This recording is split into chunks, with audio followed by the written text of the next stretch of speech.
So this is a special lecture today about decipherment of the mysterious Potaissa Sphinx and other ancient inscriptions. UNL already has a great reputation in this area. You may have heard of our undergraduate student in computer science, Luke Ferritor, who was a co-winner of a $700,000 prize for helping to decipher an ancient scroll from Pompeii, which was burnt, charred in the eruption of a volcano. So it was very hard to read, barely readable. And he managed to enhance the pictures. It's computer vision algorithms he used and developed for this special purpose, and he was able to help to decipher it. Turned out to be an ancient Greek text of philosophy. And my work is also about decipherment and has been featured in many newspapers, including Miami Herald, which has a circulation of about 100,000 subscribers. I'd like to start with the Sphinx. This is the famous Sphinx from Giza, Egypt, in front of the pyramids. And this is from the Old Kingdom, so it is very old, about 5,000 years old. And we don't have many records about the Old Kingdom era, about sphinxes. But in the New Kingdom, we have some information. We know that Thutmose IV, Pharaoh, had a dream in which the Sphinx talked to him. He later introduced a Sphinx worshipping cult to his people. Statues, paintings, and reliefs of the figure popped up across the country, and the Sphinx became a symbol of royalty and the power of the sun. So this was worshipped as a god, a representation of the sun god, and it shouldn't be confused with later notions of angels who are not worshipped. The Sphinx was actually part of the pantheon of Egyptian gods. And from Egypt it spread to Greece. This is the Sphinx of the Naxians. This was built in Naxos Island and displayed in Delphi, a major religious center in Greece. This beautiful statue was standing on a pole that was 20 meters high. And it was in front of the temple of Apollo in the main square. So it was very prominent, also indicating that it was some kind of Sphinx cult going on even at that time. It also spread to other places. Also through Asia, we can find some examples, including in India, where we see also this representation. This is also on a pillar, as usually like in the pillar of Ashoka from Vaishali, India.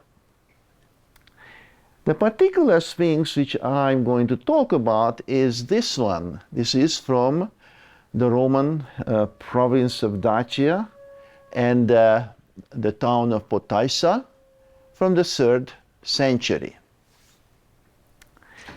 And on the pedestal of the Sphinx there was an inscription which is copied here, and this was discovered long ago in the 19th century, and for about 175 years nobody could read it. It was kind of a mystery, like the Sphinx itself. And the story is that there were some people very early on who thought it's a forgery even, because at that time there were very few sphinxes found in that area of Romania. As time went on, they found more evidence of a sphinx cult, although that was a minority cult, but it really existed in that area and the nearby area of Pannonia. So in discussions of the sphinxes from that place, two well-known famous archaeologists, Nikolai Vlassa and Szabó, have accepted that it is a real object, an original object, okay? So they already wrote about that as part of a Sphinx cult. And then I gave a translation in 2023, which appeared in the Mediterranean Archaeology and Archaeometry journal. Now let me discuss this inscription a little bit more detail. The top is the original version, and it is read from right to left. There are many things where you have to read from right to left, inscriptions. But it's not easy, and I will turn it around in the bottom, and the first letter on the left will become the last one. It also can be now recognized that many of the letters look like ancient Greek letters. But there are a few forms which are strange. And these recall the very earliest examples of Greek writing. So the oldest example of Greek writing with the Greek alphabet is from 740 BC. And in this vase, it is well preserved on the neck of the vase. Now that has some letters which are very old in form, archaic form, and you can see that in the second row here. When we compare with the Potaissa Sphinx, we see, for example, this here as a broken zigzag line. This is equivalent to the E. And the T is a cross instead of this classical T shape.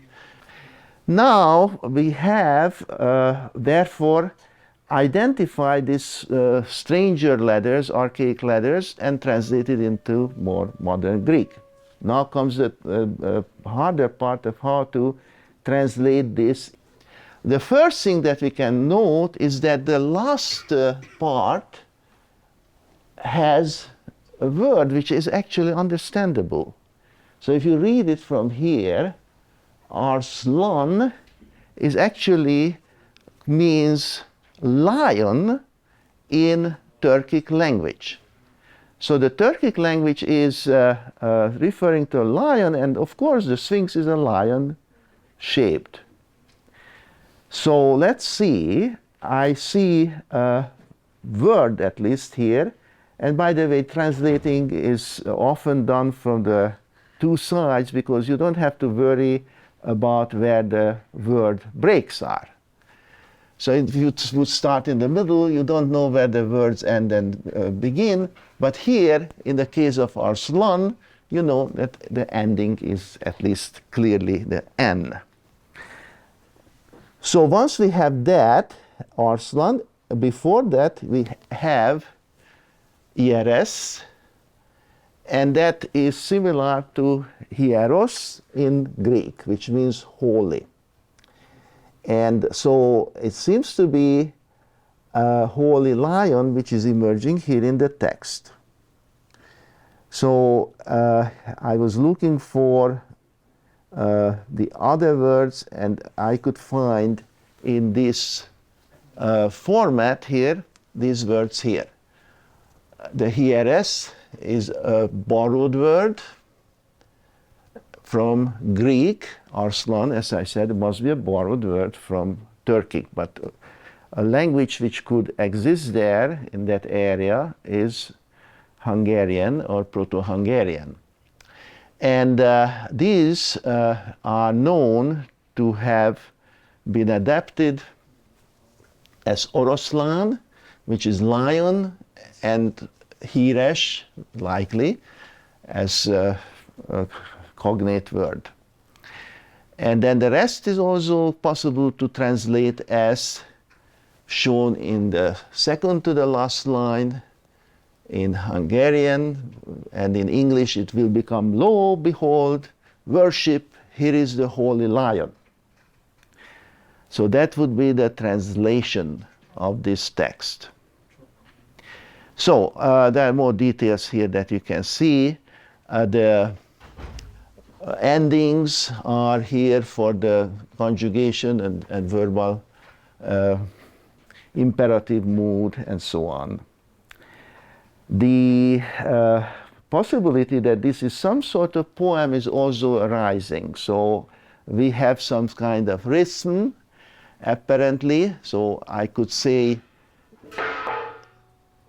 Ima vimati it hieres Arslan.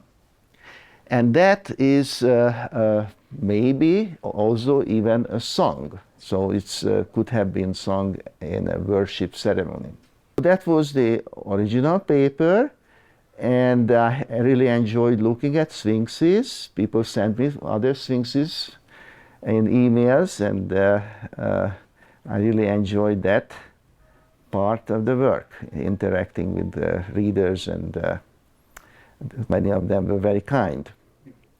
But if you have enough readers, some of them will be disgruntled readers for various reasons. So I also got this criticism that I can mention to you, and that said, legend has it that the statue was found in the 19th century by Joseph Kemeny. And although no one has physically seen the statue, only a drawing showing a statue with the alleged inscription.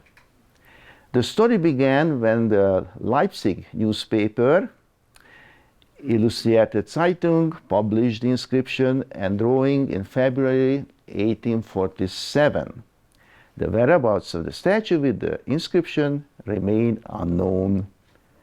Joseph Kemeny was a known forger. If you look at the original paper of Jernei, who indeed raised the issue of possible forgery, then you see that this story is not right, which was mentioned in the previous slide.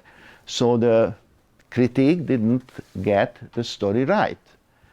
What actually happened is that Jernei, who was a member of the Academy, Hungarian Academy at that time, and with fellow members, looked at the Sphinx statue in 1848, and they were debating it whether it is a forgery or not. Now, the statue is very clearly described to have existed, and the members were seeing it, holding in their hands. So it's not true that it only existed in a drawing. The other thing is that this person who was mentioned, Kemeny, was a fellow member of the Academy. In fact, he offered the Sphinx for examination by the other members. And he was held in high regard, and nobody accused him of forgery at that time. He was a collector of many items, and he donated his collection to a museum at the end of his life. He didn't have any financial incentive, at least. We can rule that out. He didn't have any such incentive for forgery. So why was this accusation raised? Well, Jernei had seen another sphinx. And that other sphinx had also an inscription that raises suspicion. The other sphinx was sold by an antiquarian shop to another collector, and Jerne's suspicion was that the letters came from different alphabets. So imagine that you have different alphabets in an inscription, and if it is just a rumble of letters from various alphabets, then it's probably a forgery, right? So we will see that other object in a second. So Jerne thought that the Potaissa Sphinx contained similar letters to the other one, and therefore it was also a forgery, probably by the same antiquarian. So that's the story. This is the reason why he thought so. Now the other sphinx is here. This appeared in another newspaper at the time, also in 1847 in Vienna. And this other sphinx, as is drawn here, has a main part. You see the sphinx on the top, even though it's a little bit different, it doesn't have a wing like the Potaissa Sphinx, but it's still a sphinx-like. And then there is below it, there's a globular part, which has 3 sides with inscriptions, plus a cylinder part, which is also containing an inscription here along a band. And it is shown here flattened out below. If the antiquarian had both sphinxes, then he could have stored them together, and at some point accidentally could have switched the cylinder from one sphinx to the other, like that. If you take a look at the Potaissa Sphinx and the cylinder, and look at the letters on them, then we see that these are the ones on the Potaissa Sphinx pedestal, and these are the letters on the cylinder. And look here, the letters are very similar in shape, even when you have an archaic character to it, like this zigzag, okay? So this really shows that the two are very closely matching in style, maybe coming from the same scribe even. So this is not really a different than another Greek inscription. When you look even closer, then you can see that on the pedestal inscription you have the same word appearing as on the cylinder. This ERS, which we translated as holy, appears in both cases. Furthermore, we can continue the translation here and say holy is the God. The last word, Isten, means God. So, holy is the God. It translates as likely continuation of the previous part of the inscription. So, they really belong together. Now, what about the globular part? On that one, we have letters as shown here in the first column, and these are similar to these two set of letters, which are coming from the Old Hungarian alphabet from the 16th and the 1700s. And this Old Hungarian alphabet is an alphabet which was used by Hungarians before the adoption of the Latin alphabet, and continued to be used still around that time in a minority of cases. The letters are well known to have the following phonetic values in the International Phonetic Alphabet description, and the shapes are very characteristic. So this here is a spiral. You have the same form here and here. And then you have the N. This is also kind of rare. The Old Hungarian alphabet has many versions over the centuries, but this particular form is amazingly close to that one. And you have other things here. One very interesting thing is that the letter G has this standard form, but in both here and here, the middle line goes from left to right, the reverse of the normal. So we can place the time when the other sphinx was inscribed between these two periods. Okay, so that is what we can say. Moreover, it translates very easily because the Old Hungarian letters are already known, the values, and it's again a Hungarian language inscription, as it turns out, and it means a lame woman's footstool is a chair.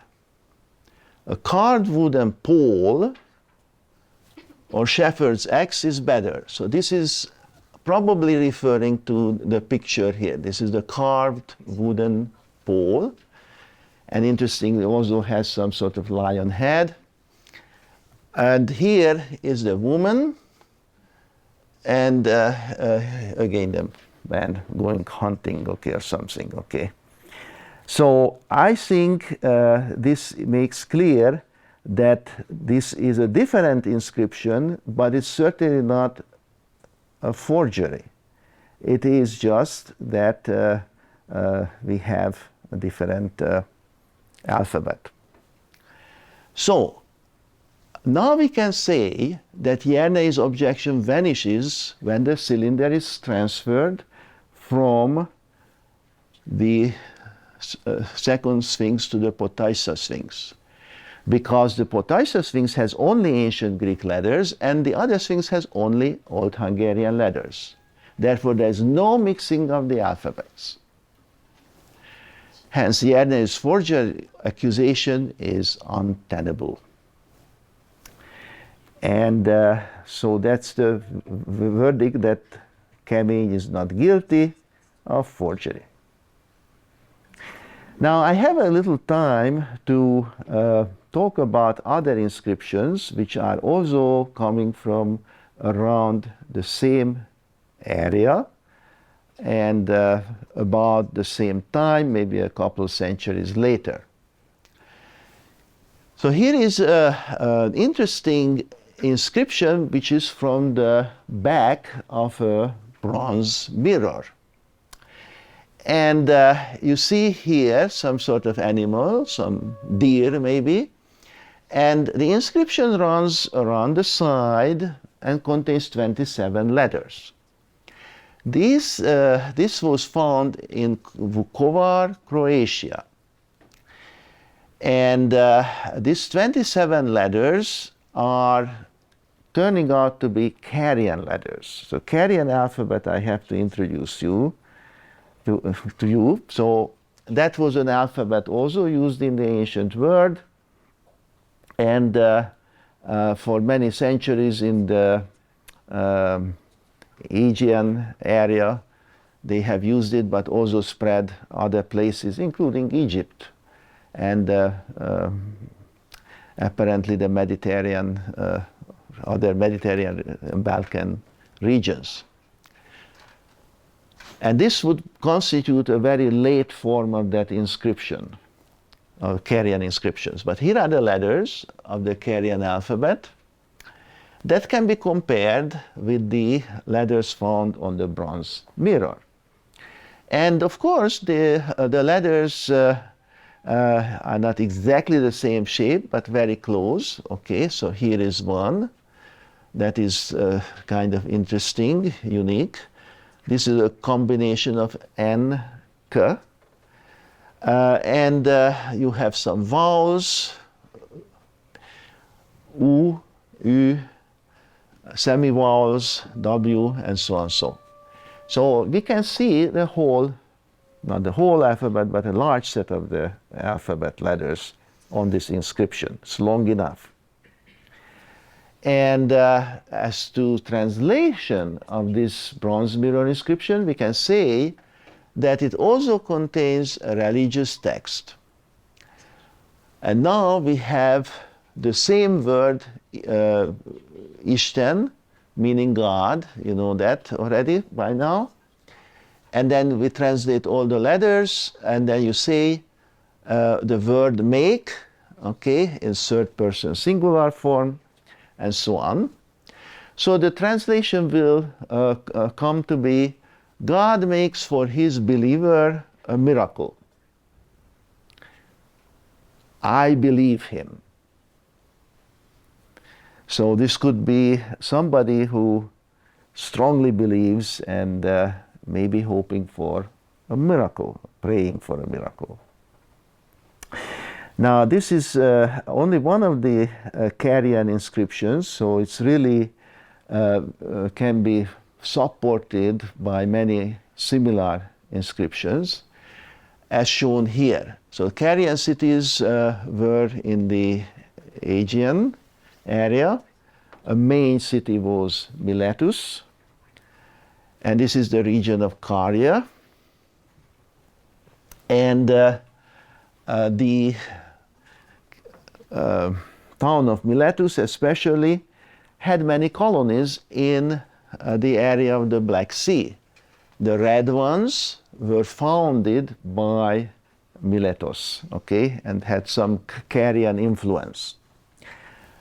Whereas the blue ones, which are shown here, including Megara and Naxos, Megara especially had colonies in that same area shown in blue.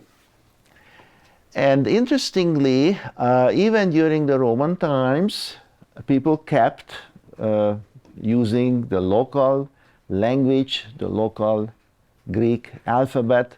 So even after the Roman conquest of this area of Greece and in fact the western Black Sea area, it kept many of the local traditions. Very likely even kept the Sphinx cult. So here's Naxos Island, the Delphi would be here. Some examples of sphinxes were found in this area around the Danube and lower Danube, and near also this town of 3rd-7th, and that was also a place where a legion of the Roman army was stationing, and then it could have moved, or was moved, we know, to Potaissa. So Potaissa was a major Roman town and a military town as well.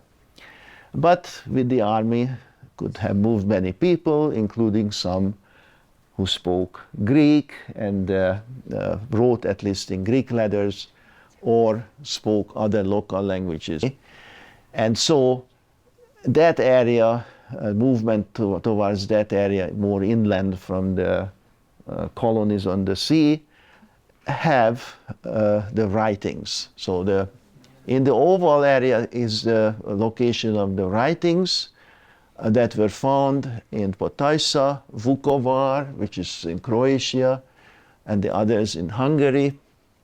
And here are some areas where Ovid mentions Hungarian groups whom he encountered at that time when he was spending time in the town of Tomis. He was in exile from Rome, so he could write about that area.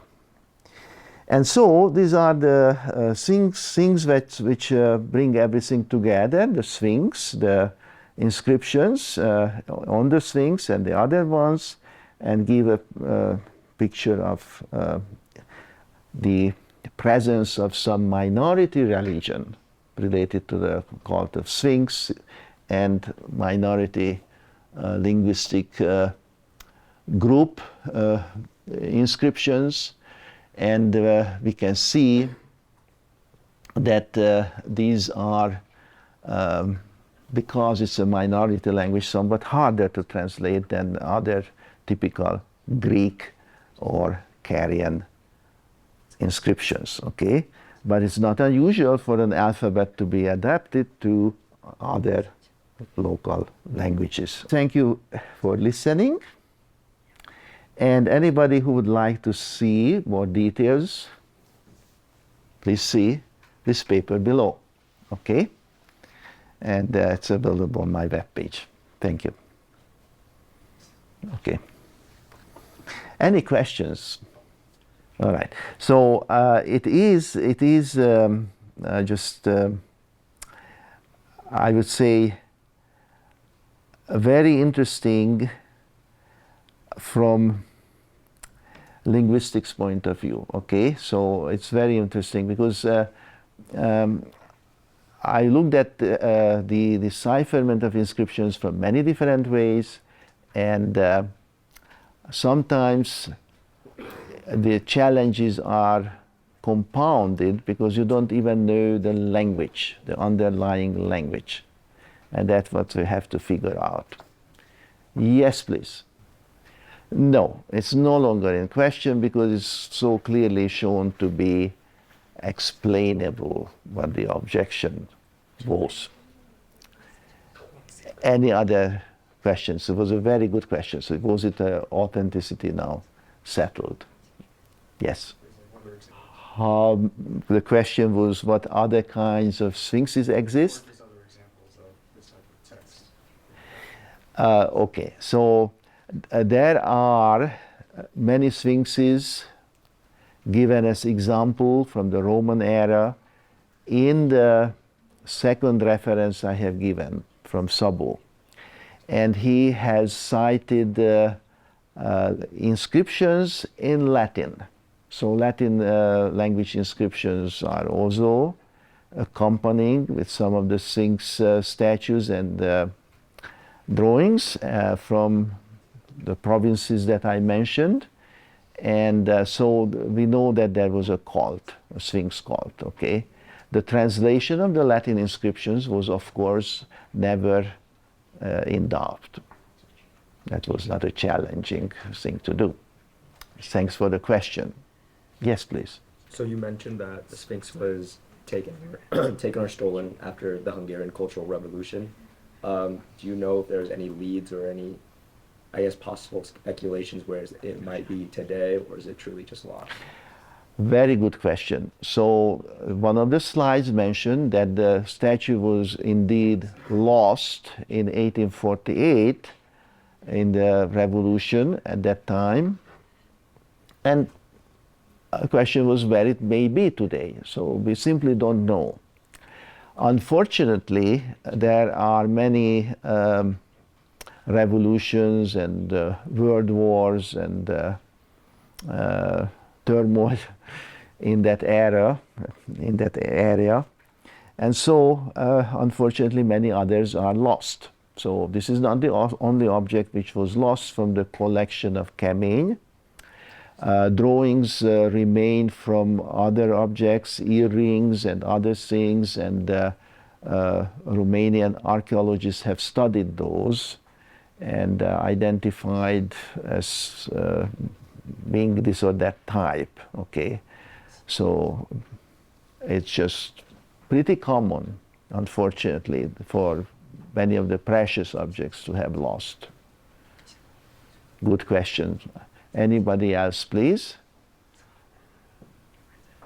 All right. All right, so thanks a lot for coming.